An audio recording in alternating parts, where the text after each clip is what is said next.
Pursuit of the Truth, bab 31-32. Untuk melihat video selengkapnya, sahabat bisa kunjungi playlist yang telah Sabta Novel sediakan. Yuk mari, kita berimajinasi bersama dan masuk ke alur ceritanya.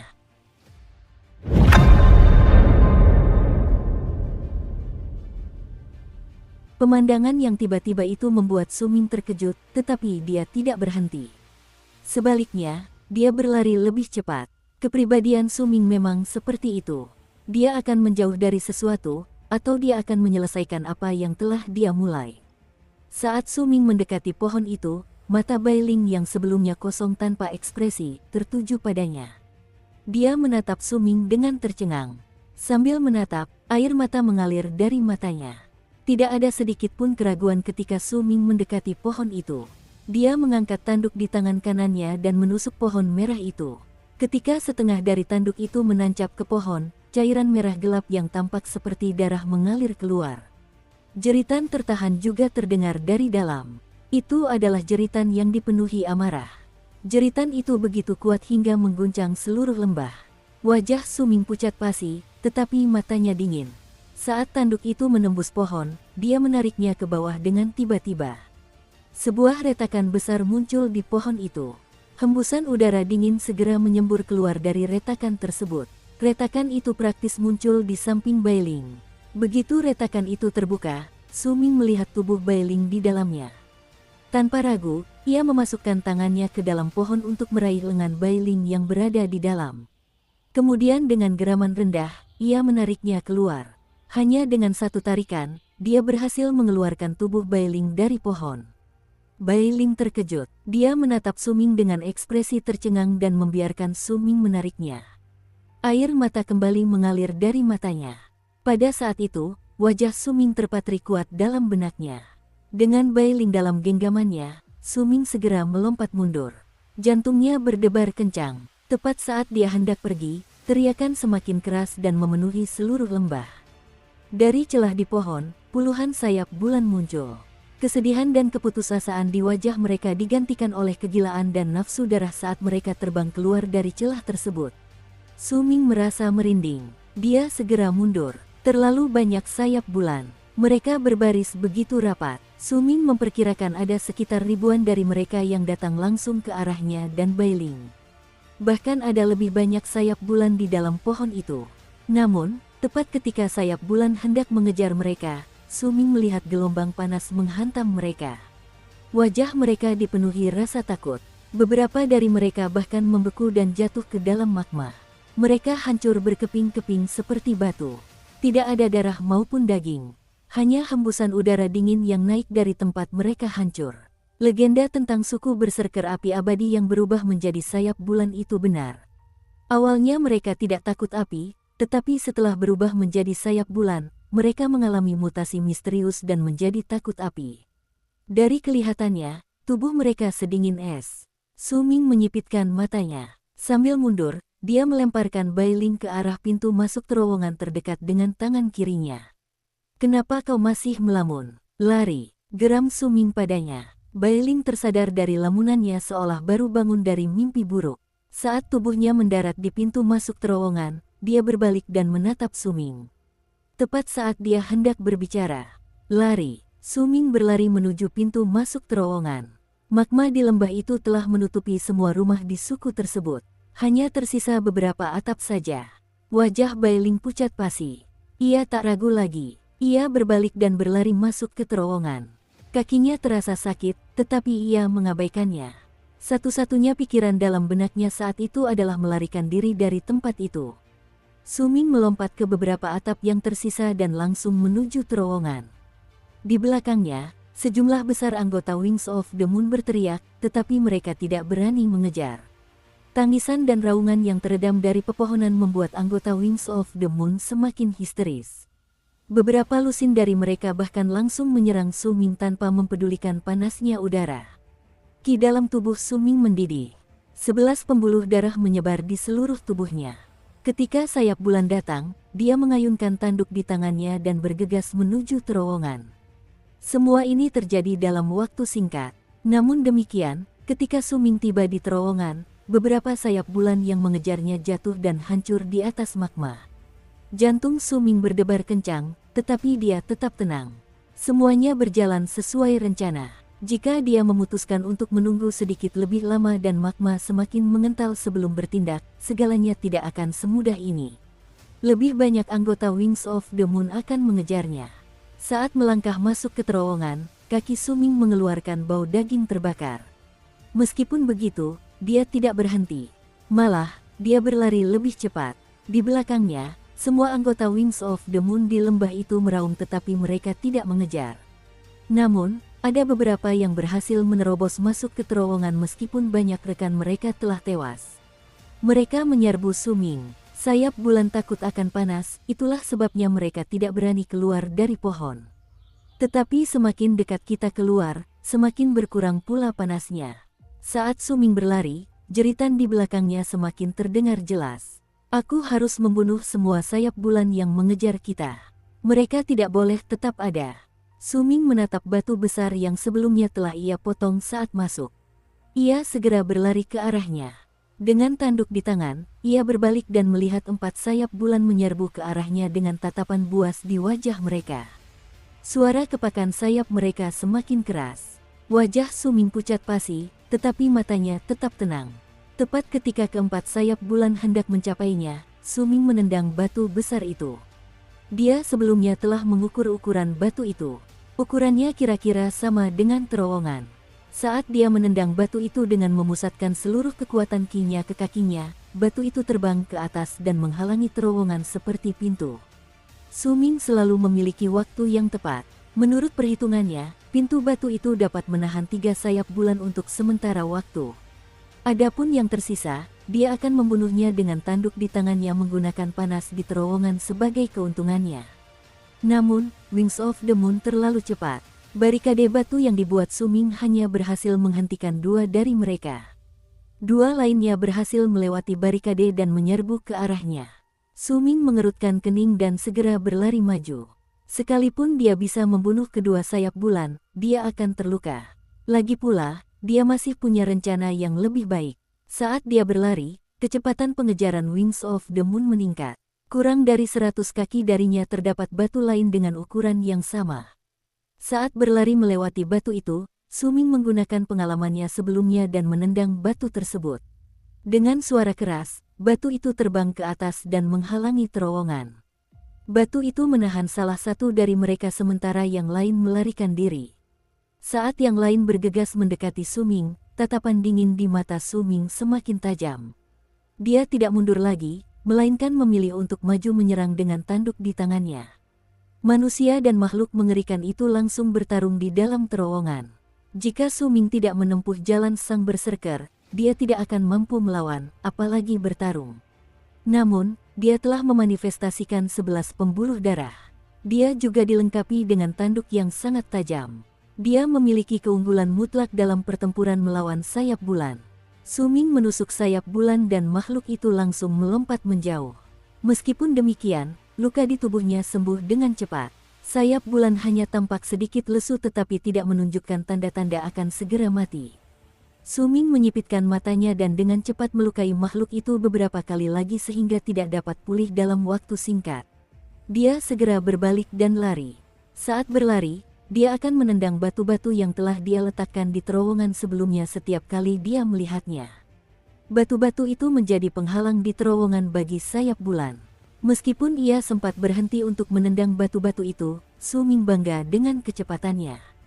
Hanya dalam beberapa tarikan napas, ia melesat melewati terowongan dan mencapai area gua yang dikelilingi oleh banyak lubang kecil lainnya. Aku di sini." Begitu tiba, Su Ming mendengar Bai Ling memanggilnya dengan lemah. Dia melihat Bai Ling bersembunyi di salah satu lubang kecil dengan wajah pucat dan ketakutan. Dia gemetar. Bai Ling tiba sejak lama tetapi dia tidak tahu di mana jalan keluarnya. Dia tidak berani bergerak sembarangan, takut akan bertemu dengan sayap bulan lagi. Bai Ling yang ada di hadapan Su Ming bukanlah gadis yang angkuh dan cerdas seperti di alun-alun. Ia seperti binatang kecil yang ketakutan. Ketika melihat kecemasan di matanya, Su Ming tertawa. "Kau, bagaimana kau masih bisa tertawa?" Bailing sangat gugup. Ia hendak melanjutkan bicaranya ketika Suming mendekatinya dengan cepat dan meraih lengannya, lalu berlari menuju salah satu lubang di dekatnya. "Ini jalan keluarnya," bisiknya pelan kepadanya. Entah mengapa, setelah Bailing menatap Suming, rasa takutnya berkurang. Suming mengangguk. Ia tidak berbicara, melainkan meraih lengan Bailing dan berlari secepat mungkin menuju terowongan. Ia bisa mendengar Bailing terengah-engah. Suara itu sangat menyenangkan telinga. Detak jantung Suming semakin cepat. Ia tidak tahu apakah itu karena berlari atau karena kulit lembut yang disentuhnya. Bailing tidak berbicara lagi.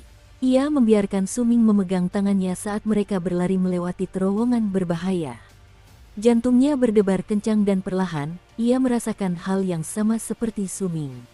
Emosi itu memungkinkan rasa takut dan keputusasaannya menghilang. Namun, keheningan itu tidak berlangsung lama. Tak lama kemudian, Suming membawa Bailing kembali ke tempat yang biasa ia gunakan untuk merendam ramuan. Ketika mereka tiba, Suming melepaskan tangannya dan ia membuat lubang-lubang kecil di tanah menggunakan tanduknya. Lubang-lubang itu tampak menyala dengan api. Di tengah-tengahnya, ia kadang-kadang mengerutkan kening seolah sedang memikirkan sesuatu. Ada juga api yang menyala di bawah kuali tidak jauh di depan. Bailing mengamati tindakan Suming dengan kecemasan yang semakin meningkat. Meskipun begitu, dia merasa semuanya hanyalah mimpi. Dia telah jatuh ke dalam keputusasaan ketika ditangkap oleh sayap bulan. Namun, hal-hal yang terjadi ketika Suming tiba membuatnya berpikir bahwa dia sedang bermimpi. Pada saat itu, jeritan memekakkan telinga terdengar dari dalam gua dan semakin kuat seiring berjalannya waktu. Mereka mendekat dengan kecepatan yang sangat cepat. Bailing gemetar dan secara naluriah mendekati Suming. Sebelum dia bisa mendekat lebih jauh, Suming meraih tangannya dan segera melewati lubang-lubang kecil sambil menoleh ke belakang ke arah gua. Tidak lama kemudian, volume jeritan meningkat secara eksponensial dan 3 sayap bulan terbang ke arah mereka dengan ganas.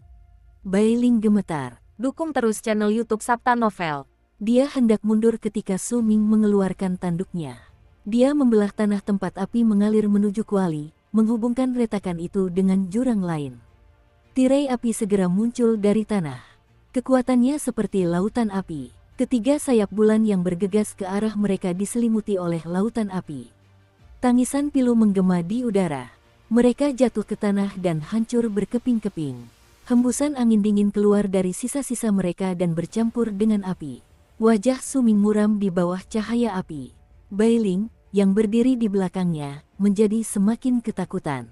Mereka takut api? Tanya Bailing pelan setelah beberapa saat. Mereka menyembah api ketika mereka masih manusia. Api adalah kemuliaan mereka. Tetapi ketika mereka berubah menjadi sayap bulan, mereka tidak hanya kehilangan hati nurani dan tubuh mereka, mereka juga kehilangan kemuliaan mereka. Mereka tidak takut api setelah kehilangan kejayaan mereka. Tidak, mereka merasa bersalah karenanya, mereka hidup dengan api dan mereka mati oleh api, gumam Suming. Dia teringat satu kalimat yang dilihatnya saat berdiri di reruntuhan suku berserker api. "Mengapa engkau menangis, wahai langit biru?" Suming memejamkan matanya. Pemandangan yang dilihatnya malam itu terasa berat di dadanya dan mencekam hatinya. Itu adalah perasaan yang sunyi dan menyedihkan. Siapakah mayat di suku berserker api itu? Mengapa dia satu-satunya yang berhasil mengakhiri hidupnya sendiri sebelum berubah menjadi sayap bulan? Mungkin dia, salah satu berserker terkuat di suku berserker api. Saat Suming mengingat kembali mayat aneh itu dalam benaknya, dia menghela napas. Hal yang lebih sering dipikirkannya adalah kata-kata rumit yang dilihatnya. Keinginan untuk mendapatkan berserk menyebar ke seluruh penjuru bumi. Biarkan api membakar darahku, biarkan pikiranku membakar langit, biarkan api membakar surga menjadi abu. Jika benar bulan api muncul dari awan di bumi yang tak berujung, aku akan tenggelam dalam renungan yang dalam saat api dalam darahku membakar. 9 adalah yang tertinggi dari semuanya, dan 1 adalah hukum. Nyalakan api berserker dan sembah ke-9, marilah kita semua menjadi penguasa api. Suming tidak mengerti arti kata-kata itu. Saat ia memikirkannya, ia melihat Bailing berdiri di sampingnya. Ia memperhatikan sekelilingnya. Tatapannya penuh rasa ingin tahu. Jelas bahwa ia tidak menyadari tujuan tempat itu. "Ayo pergi, Nona Bailing." Suming tersenyum tipis dan merangkak keluar dari gua melalui pintu masuk. Bailing segera mengikutinya. Ia sudah ingin pergi sejak lama. Setiap tarikan napas di tempat itu membuatnya merasa tidak nyaman. Begitu mereka keluar dari terowongan, embusan angin langsung menerpa kulit mereka. Mereka merasa seperti akan diterbangkan oleh badai. Wajah Bailing pucat pasi saat ia berpegangan pada batu di sebelahnya. Dia dimanjakan sejak kecil di sukunya dan praktis belum pernah mendaki gunung seperti itu sebelumnya. Meskipun dia mengertakkan gigi untuk menahan rasa takutnya, wajahnya yang semakin pucat menunjukkan ketakutannya. Suming menatap Bailing. Dia belum pernah melihat gadis secantik itu sebelumnya. Wajahnya yang pucat khususnya membuatnya tampak begitu lembut. Tidak apa-apa, aku akan menggendongmu. Suming menggaruk kepalanya, tetapi jantungnya mulai berdetak lebih cepat. Kau, Bailing ragu sejenak lalu menatap dasar gunung. Tampak seperti jurang tak berujung. Akhirnya, dia mengangguk. Semangat Suming kembali pulih dan dia berjongkok di depan Bailing. Bailing tersipu malu saat dia naik ke punggung Suming tanpa berkata apa-apa. Secara naluriah, tangannya melingkari leher Suming. Suming berkedip, ia merasakan kelembutan di punggungnya. Ia juga bisa dengan jelas mencium aroma harum yang tercium di hidungnya. Ia menarik napas dalam-dalam saat perasaan yang tak terlukiskan mekar di dadanya. Hei, pegang erat-erat. Jika kau jatuh, jangan salahkan aku, kata Suming secara naluriah. Namun, dia tidak mendengar suara apapun dari belakangnya. Setelah ragu sejenak, dia mengalihkan fokusnya untuk menuruni gunung. Dengan kelincahan dan keakrabannya dengan medan gunung, menggendong seseorang seharusnya tidak terlalu memengaruhi kecepatannya. Namun, entah mengapa hari ini, Suming hanya memilih jalur yang curam. Terkadang, ia bahkan melompat turun, membuat orang yang digendongnya berteriak. Kemudian ia akan berpegangan pada bebatuan atau tanaman rambat saat terjatuh. Ketika ia merasakan sosok mungil di punggungnya memeluknya lebih erat, ekspresi senang muncul di wajah Suming. Waktu yang dibutuhkan untuk turun dari puncak ke kaki gunung api hitam sebenarnya cukup singkat, tetapi Suming menghabiskan waktu 2 jam penuh untuk turun. Ketika Bailing turun dari punggungnya, wajahnya memerah dan matanya dipenuhi rasa takut. Suming merasa sedikit iba karena semuanya telah berakhir. Dia batuk ke tangannya dan menatap Bailing. Kita sekarang berada di hutan. Saljunya sangat tebal di sini. Ada juga cukup banyak jebakan yang dipasang di sini. Jaraknya juga masih cukup jauh sebelum kau bisa mencapai suku naga kegelapan. Akan berbahaya jika kau kembali sendirian. Bagaimana kalau begini? Aku akan mengantarmu ke suku naga kegelapan dulu, lalu aku akan pulang. Suming berbicara perlahan sambil memperhatikan ekspresi Bailing. Ketika melihat Bailing ragu-ragu, kegembiraan membuncah di dadanya dan dia segera berbicara lagi. Tapi jalan pulang ke tempatmu agak sulit dilalui. Lihat, aku tidak keberatan menggendongmu lagi. Dengan cara ini, kita bisa menghemat waktu dan aku juga bisa pulang lebih cepat. Suming mengerutkan kening dan berbicara setelah menatap langit. Lalu, Bailing menggigit bibirnya saat pipinya kembali memerah. Dia tahu bahwa pria itu melakukan semuanya tadi dengan sengaja ketika mereka turun dari gunung api hitam. Jika itu terus berlanjut, matanya berkilat marah karena rasa malu yang dirasakannya. Hei, aku menyelamatkanmu, kau tahu. Suming membelalakkan matanya. Dia melihat kemarahan di mata Bailing dan merasa sedikit bersalah. Namun demikian, ketika dia ingat bahwa seandainya dia menyelamatkannya, dia merasa tindakannya dapat dibenarkan. Kau tidak mau. Baiklah, kau kan seorang berserker. Mungkin ada banyak binatang buas dan jebakan di sini, mungkin bahkan beberapa Wings of the Moon. Tapi, jika kau berhati-hati, kau akan baik-baik saja. Baiklah, aku pamit. Suming menguap dan berbalik ke arah sukunya. Namun sebelum ia sempat melangkah beberapa langkah ke depan, ia mendengar suara lembut berbicara dengan cemas. Kalau begitu, terima kasih, aku tidak tahu jalannya, tolong kembalikan aku ke sukuku. Semangat Suming langsung pulih, tetapi dia tetap memasang wajah datar. Dia bahkan sedikit mengerutkan kening, tampak seolah-olah sangat enggan mengantarnya kembali. Dia melirik Bailing, lalu berjongkok dan berbicara dengan tidak sabar. Cepatlah, kita lihat apakah kita bisa kembali sebelum malam tiba. Jika tidak, kita harus mencari tempat untuk bermalam. Bailing membelalakkan matanya dan menatap Suming. Ia mulai sedikit memahami orang di hadapannya. Ketika ia mengingat kejadian yang terjadi di alun-alun, ia tidak tahu harus berkata apa kepadanya. Yang lebih penting lagi, dia muncul ketika wanita itu sudah kehilangan semua harapan. Dia tidak akan pernah melupakan keteguhan dan tekad di matanya ketika dia muncul di dalam gua. Dengan pipi merona, Bai Ling perlahan berjalan ke sisi Su Ming dan kembali menaiki punggungnya yang lemah itu. Ia bisa mendengar detak jantungnya berdebar kencang di dadanya, tetapi ia tidak bisa mengidentifikasi emosi apa yang dirasakannya saat itu. Su Ming berlari menembus hutan seperti monyet dengan Bai Ling di punggungnya. Dia sangat menyukai aroma manis yang dipancarkan Bai Ling. Saat berlari, dia mengubah arah dan berputar mengelilingi hutan. Setelah beberapa saat, mata Bai Ling berbinar dengan ekspresi aneh. Dia mulai melingkarkan lengannya lebih erat di leher Su Ming. Kita sudah melewati tempat ini 3 kali, ucapnya pelan sambil memandang pohon layu yang tidak jauh dari tempat mereka berada. Apa? Benarkah? Apa aku tersesat? Tunggu, aku akan periksa. Su Ming terhuyung-huyung. Dia tampak terkejut dan mengamati sekelilingnya sebelum mengangguk serius. Kau benar, aku belum pernah ke tempat ini sebelumnya. Tidak ada sedikit pun rasa canggung di wajahnya saat dia mengubah arah dan mulai berlari lagi. Waktu berlalu dengan lambat, mereka hanya berhasil menempuh sekitar setengah jarak menuju suku gunung gelap sebelum matahari terbenam, sebuah tujuan yang seharusnya mereka capai saat senja. Namun, Su Ming membawa Bai Ling ke suku gunung gelap dalam perjalanan pulang. Dia mengamati sukunya dari jauh. Ketika dia tidak melihat tanda-tanda anomali dari dalam suku tersebut, dia merasa tenang dan pergi.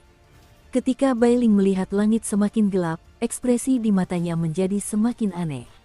Begitu langit menjadi gelap gulita, Su Ming berhenti di suatu bagian hutan dan menatap Bai Ling dengan tak berdaya. Sepertinya kita harus bermalam di sini, hutan ini berbahaya di malam hari. Kita baru bisa melanjutkan perjalanan besok pagi. Tatapan licik yang dilihat Su Ming mengingatkannya pada pertemuan pertamanya dengan Bai Ling. Bai Ling memperhatikan Su Ming dengan tenang dan tidak berbicara. Di bawah tatapannya, Su Ming merasa semakin bersalah. Baiklah kalau begitu, mari kita bermalam di sini. Setelah beberapa saat, Bai Ling tersenyum. Senyumnya sungguh indah dan aura liarnya kembali muncul. Su Ming menyentuh hidungnya dan ikut tersenyum. Dia bangkit dan membuat tempat istirahat sementara di sebuah pohon besar. Kemudian dia duduk di sana bersama Bai Ling. Keduanya terdiam, seolah-olah mereka tidak tahu harus berkata apa satu sama lain. Aku masih belum tahu namamu. Setelah beberapa saat, Bai Ling menatap Su Ming. Matanya tampak lebih bersinar di bawah cahaya bulan. Aku Su Ming. Aku tahu namamu Bai Ling, kata Su Ming sambil menatap Bai Ling dan tersenyum.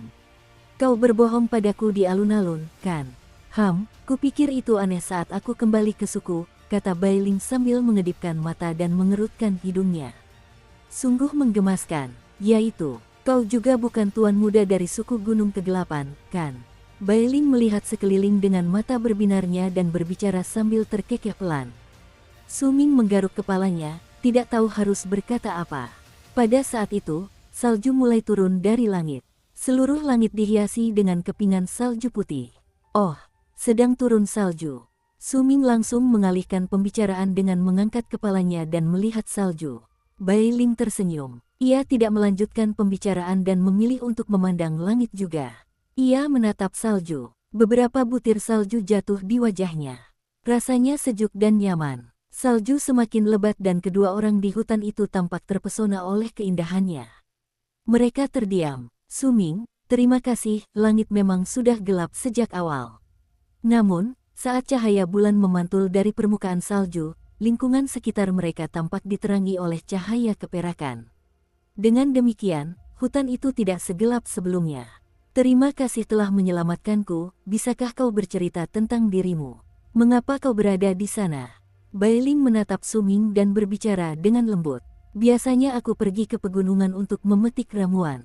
Itu adalah tempat yang kutemukan secara tidak sengaja dan kugunakan sebagai tempat berlindung untuk menghindari dingin.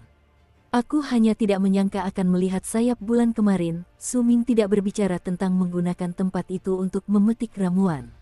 Sebaliknya, dia menceritakan kisah yang berbeda padanya. Waktu berlalu perlahan. Di malam yang bersalju, Suming dan Bailing lebih banyak berbincang dan secara bertahap saling mengenal, suara mereka terbawa angin yang berhembus di musim dingin. Tetua suku naga kegelapan adalah nenekku, ayah dan ibuku meninggalkan suku naga kegelapan sejak lama. Aku mendengar dari nenekku bahwa mereka pergi ke suku yang lebih besar dari suku aliran angin. Mereka sudah lama tidak kembali. Bailing memeluk dirinya sendiri dan berbicara tentang masa lalunya dengan suara rendah di bawah salju. Aku bahkan tidak tahu siapa ayah dan ibuku. Aku dibawa kembali ke suku oleh tetua, gumam Suming. Ah, jadi begitu. Makanya kupikir kau terlihat jauh lebih lemah dibandingkan yang lain. Kau bahkan tidak setinggi aku. Pasti kakakmu telah memperlakukanmu dengan buruk. Bailing membelalakkan matanya. Tidak mungkin, tetua sangat baik padaku. Lagi pula, kau mungkin tinggi, tapi ku dengar dari tetua bahwa dalam beberapa tahun lagi, aku juga akan setinggi dirimu. Selain itu, kau tidak sebesar gadis-gadis lain di sukumu, kata Suming sambil tertawa. Itu karena kakakku mengajariku seni berserker. Kudengar ibuku meminta nenekku untuk mengajariku seni itu saat aku dewasa nanti. Bailing menatap rambut Suming yang kini berwarna putih karena salju. Dia tersenyum menggoda sambil berbicara.